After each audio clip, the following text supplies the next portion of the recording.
Today is the message today. Tunaipata kwa kitabu ya Matthew chapter 23 verse 37. Mathayo 23 mstari ule wa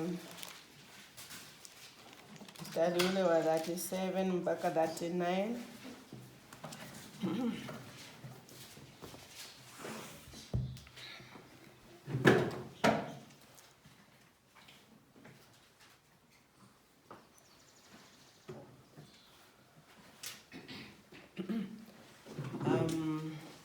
Neno tunalopata leo ni in Kizungu ni transition to the next level, ama kubadilishwa ama kuinuliwa tu kiwango hicho kingine, kuinuliwa kwenda kiwango kingine.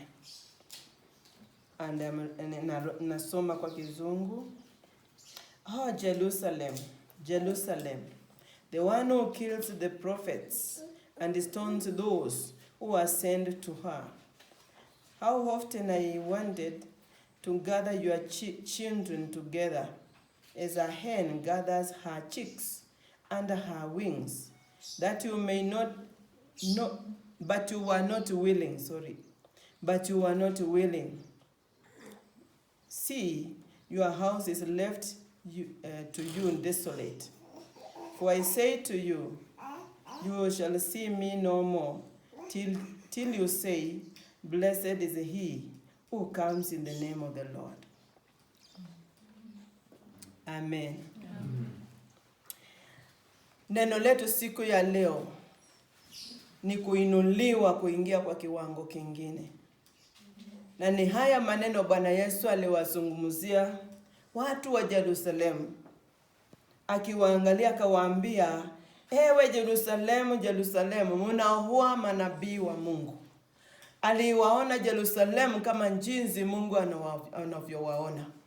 Aliangalia kwa ujumla vile Yerusalemu wanafanyia watu wa Mungu.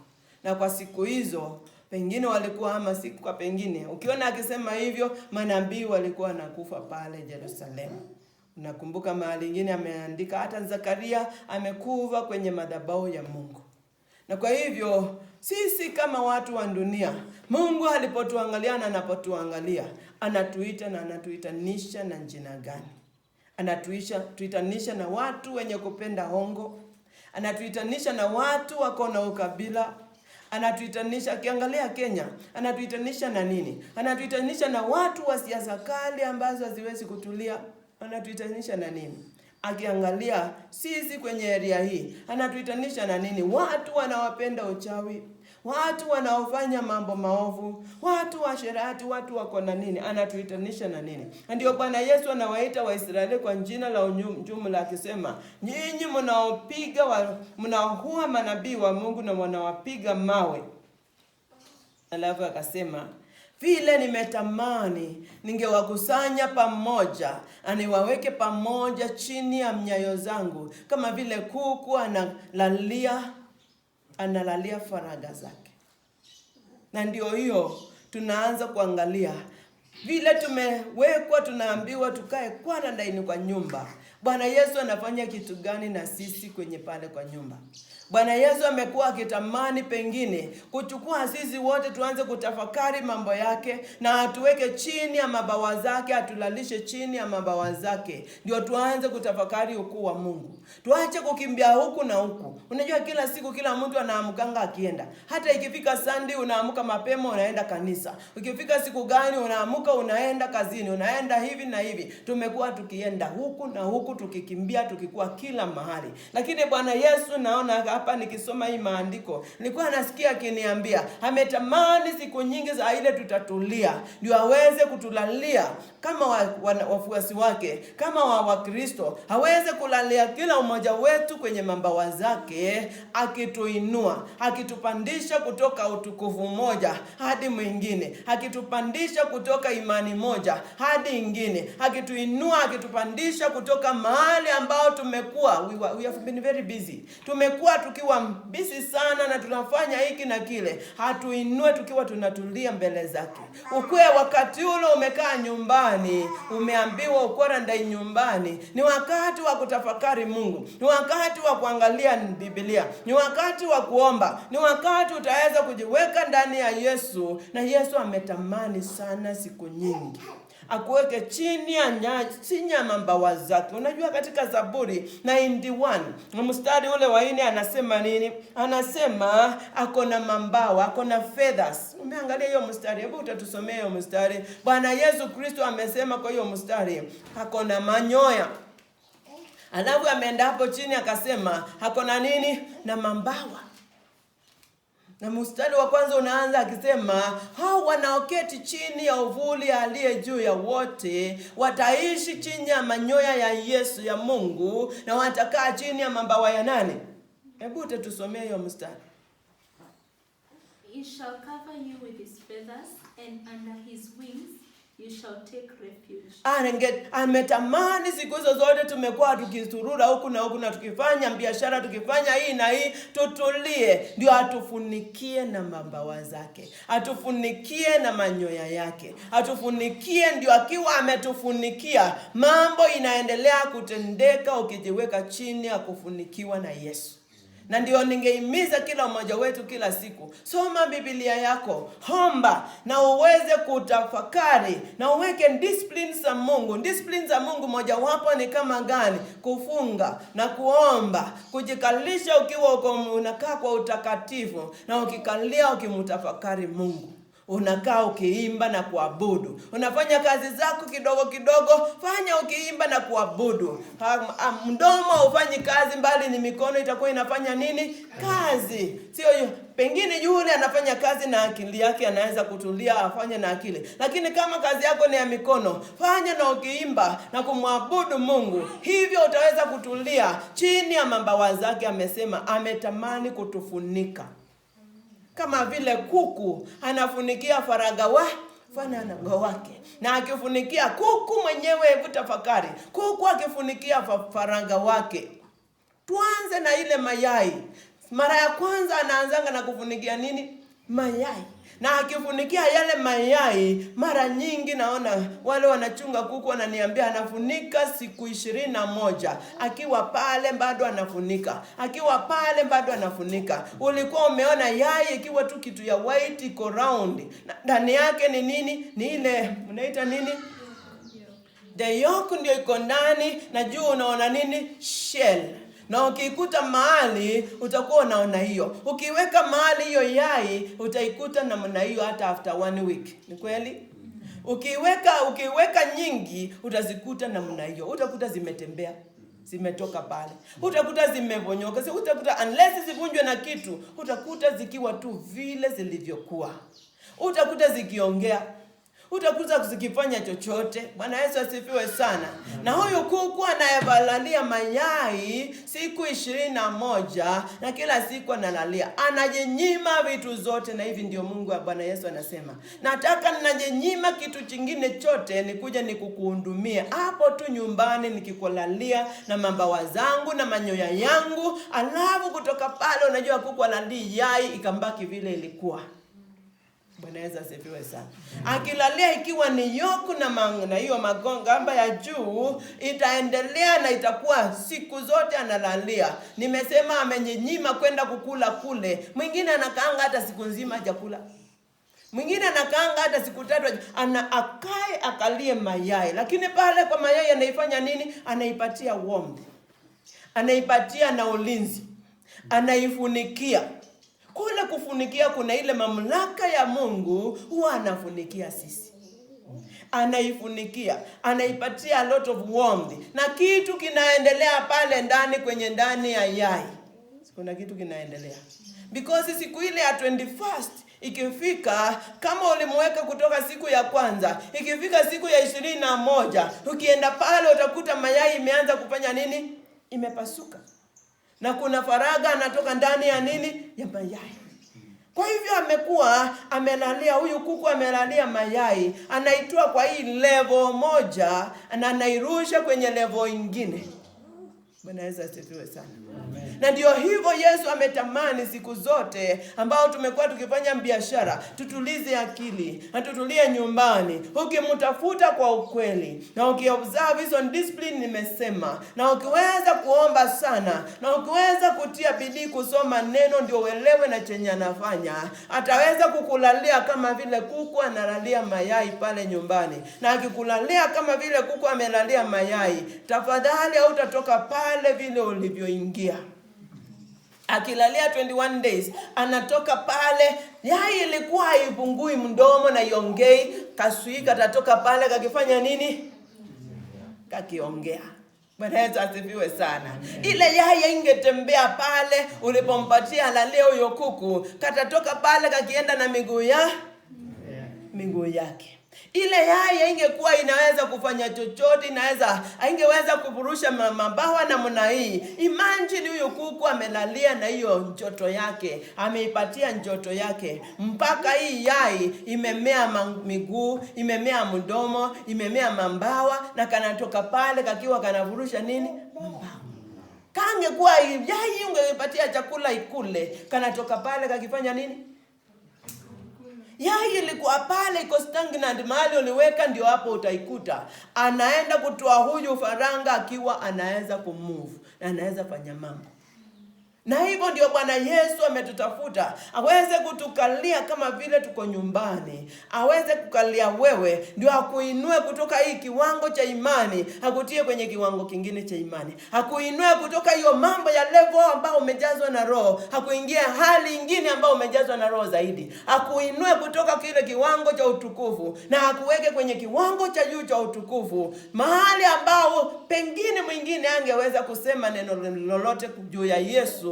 Atatoka kwenye corona, atatoka kwenye quarantine akiweza kuhubiri Yesu.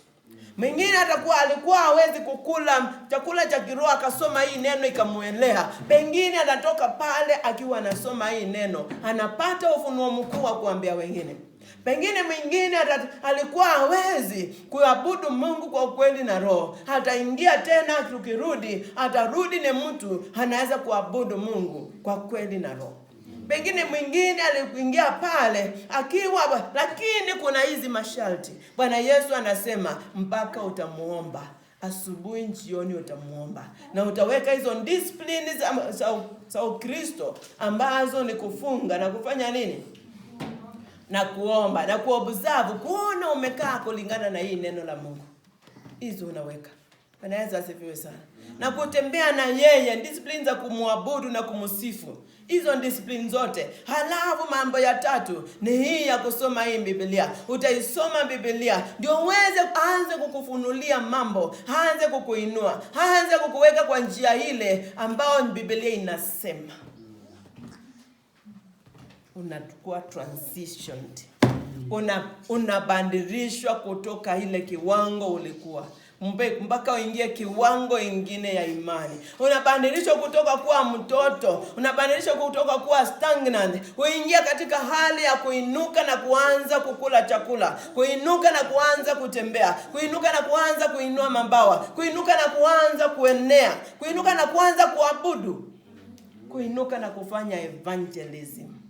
Because Bwana Yesu Kristo, Sunday iliyopita ilikuwa ni Sunday ya Pentecost, na akamwaga Roho wake Mtakatifu, na mpaka sasa Roho wa Mungu anakuwa, tukiabudu unasikia vile moto wake unakuwa pale. Lakini ni wewe ushike. Mungu alazimishangi mtu kitu.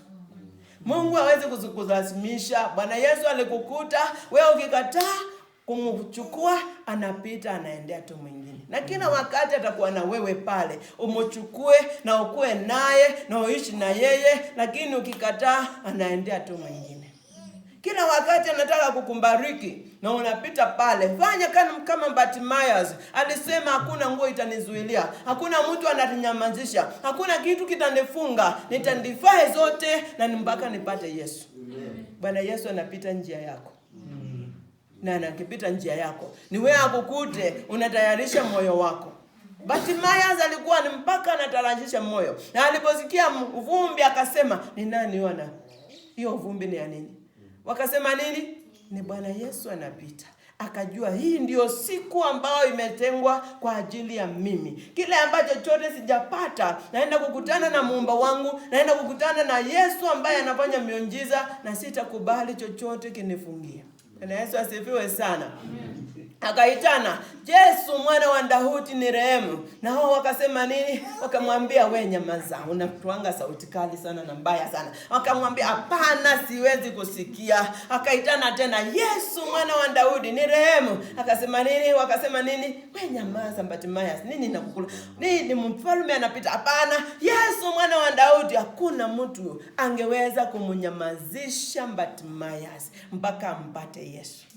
Na wewe saa hii umekalia kwenye korona, na Kristo anasema ya kwamba anataka akuweke chini ya mabawa zake, akulalie, ukae chini yake. Unaona ile mstari tumesoma katika Psalms 91. Mstari wa kwanza inasema nini? Mstari wa kwanza, wanaokaa chini ya uvuli ya aliye juu ya wote. Sinaenda hivyo. Kwa hivyo ni wewe utaanza kuja kukaa chini ya uvuli ya aliye ya wote, juu ya wote. Ni wewe, ni mimi na wewe. Tunaanza tukuje, tukae chini ya uvuli ya aliye juu ya wote. Na ukikaa chini ya uvuli ya aliye ya wote, unafanywa nini? Anakufunikia na mabawa. Kuna hiyo kufunikiwa. Na ukifunikiwa pale ndani, mstari ule uko chini pale umesema, is my refuge. Kuna hiyo mstari? Yes. Utasema nini ukifunikiwa? His truth shall be your shield and buckler. Yeye ndio mlinzi wangu, yeye ndio ngao yangu, yeye ndio nguvu zangu, yeye ndio uweza wangu, yeye ndio anayeniinua, yeye ndio anayenipandisha cheo, yeye ndio ananiweka kila kitu kizuri. Ni mpaka sisi wote tutamani kuja kukaa chini ya uvuli aliye juu ya wote. Na ukikaa chini aliye juu ya uvuli aliye juu ya wote, basi anakufunikia automatically. Na akikufunikia, hutaogopa corona, hutaogopa mwizi, hutaogopa chochote. Utakuwa ni yule amefunikiwa. Lakini saa ile unafunikiwa pale, Bwana Yesu anatufanyia incubation. Unajua kuku akifunikia mayai, anakuwa akifanya nini? Ana incubate zile mayai. Aki-incubate for 21 days, zinatoka zikiwa hali nyingine, another level. Bwana Yesu asifiwe sana. Na Bwana Yesu anasema saa hii tuko nyumbani na tumetuliza akili, anataka atufunikie na anatufunikia. Tukitoka pale tunaenda another level.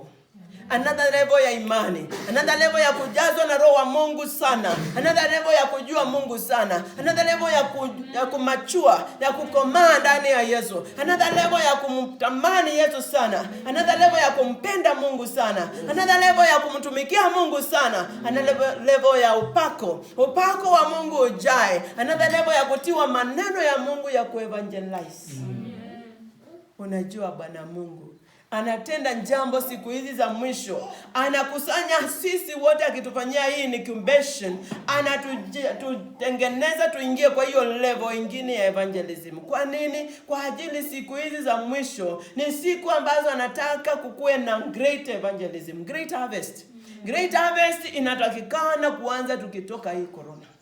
Hata saa hii tuko corona, kuna wandada wananiambia nimehubiria huyu ameokoka, nimehubiria huyu ameokoka, nimeenda kununua ngazi pale, huyu anauza ngazi nikamwongelesha akaokoka. Imeachiliwa already. Evangelism, great winning of souls, imeachiliwa already.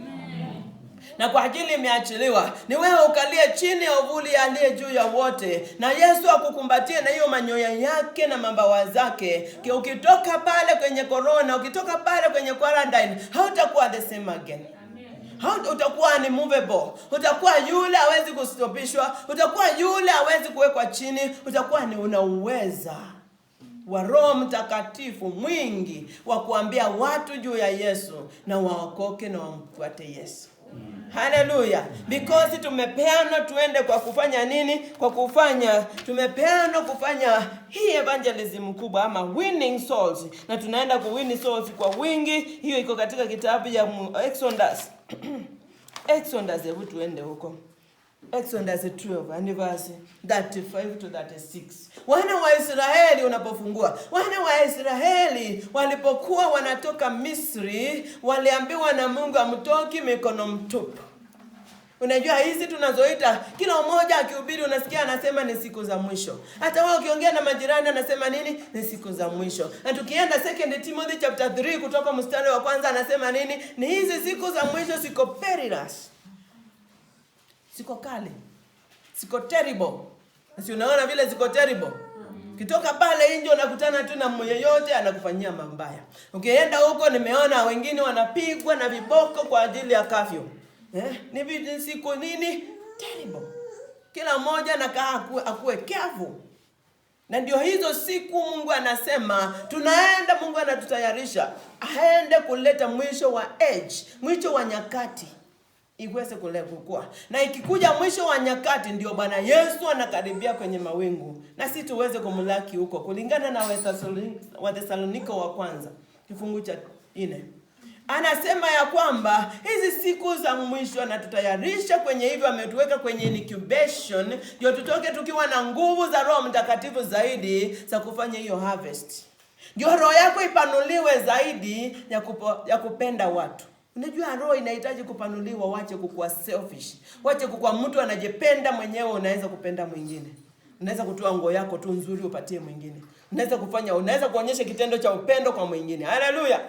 Na ndio hiyo Mungu anafanya akitufanya hii incubation, akitulalea kwenye mambawa zake na akituweka chini ya uvuli wake, anatutendea hili jambo. Ndio tukitoka pale na tukianza kuabudu, tutakuwa watu wanaopendo ambao waona kujipenda. Upendo unapenda mwingine. Tutakuwa ni watu wanajazwa na roho kabisa ambao watafanya vile hawa Waisraeli walifanya. Wakiwa wanatoka Misri wakaambiwa, sitaki mtoke huko mikono mtupu. Walifanywa nini? Umesoma? Usome tuone. Now the children of Israel had done according to the word of Moses, and they had asked from the Egyptians articles of silver, articles of gold, and clothing. And the Lord had given the people favor in the sight of the Egyptians, so that they granted them what they requested. Thus they plundered the Egyptians. Amen. Amen. Wakitoka Misri Mungu akasema ambia Musa ambia watu waende kwa majirani, waende wawaulize wawapatie vyombo. Wapatie vitu zote zile mapete za dhahabu, na earrings za dhahabu, na vyombo zile ziko nyumbani kwao za dhahabu, na manguo na vitu nyingi. Unajua kama ni wakati wa mwisho, kama ni wakati hii nyakati zitaisha na tuende kwa Bwana, Mungu anataka tuende majirani tupate vitu. Na unajua sio mbinguni hatuingii na dhahabu. Mbinguni hatuingii na pesa. Mbinguni hatuingii na manguo nyingi hata wakitupatia nyingi namna gani. Kweli pengine watupatie pesa na dhahabu tueneze injili. Haleluya. Wakitupatia pesa tutaeneza nini? Injili, na tunakuwa na njia hile tutaweza kupanua tuweze kuenda pande hii ya Kola, tuweze kuenda pande ile nyingine yote, kila mahali Kenya yote tukikusanya hizo nafsi. Lakini kile Mungu anataka tukusanye kama kwetu, tutaambiwa kama wana Israeli tukusanye dhahabu na pesa na nguo. Bali sisi tunakusanya nini? Maroho za watu. Tunakusanya watu waingie kwa Yesu, waokoke ndio wafikie ufalme wa mbingu. Because kila mmoja anastahili. Na kila mmoja ameitwa. Kila mmoja aliingia hii dunia ameitwa. Na kila mmoja anapewa mwanga na Yesu Kristo kulingana na Yohana 1. Kuna mstari hapo inasema ni yeye analetea mwanga kila mmoja aingiaye hapa duniani. Kila mmoja anazaliwa kama haka katoto, akiingia duniani anatakikana afike mahali achukue mwanga. Na huo mwanga ni wa nani? Wa Yesu. Anaweza asifiwe sana. Kwa hivyo hakuna yule unasema huyu ni muuaji sana hawezi ingia mbinguni, hapana. Hakuna yule unasema huyu ni mwizi sana alishaua watu wangapi akiiba, hapana. Wote wanasamehewa na wanafika wapi? Mbinguni. Hakuna yule unasema huyu anatoanga watu mimba ndio hata ameua watoto wengi ndio hawezi fika mbinguni, hapana. Wote wanasamehewa dhambi yote na hakuna dhambi Yesu hawezi kusamehe.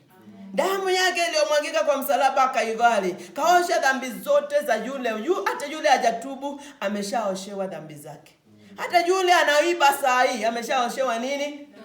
Hata yule ako corrupt namna gani ameshaoshwa dhambi zake. Hata yule ako mbali sana, na ni sisi tuwafikie, tuwaambie dhambi zenu zimeshaoshwa. Kwa nini ujitupe? Kwa nini uingie kuhangaika milele kuzimu? Sio ingie kwa Bwana Yesu. Sio ingie kwenye ufalme wa mbingu ndio turidhi ufalme. Unajua kama Bwana Yesu anakuja kwa wakati wa uzoni, tunapoendelea tukipata Yesu anakuja kwenye anga. Yeye ni mfalme wa wafalme. Haleluya.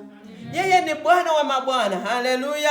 Na wafalme hata wa hapa duniani wakienda bahali, kama vile president wakati mwingine President Uhuru, wakati mwingine alikuja Chris Kovota, ile mbidi watu wakuwe pale.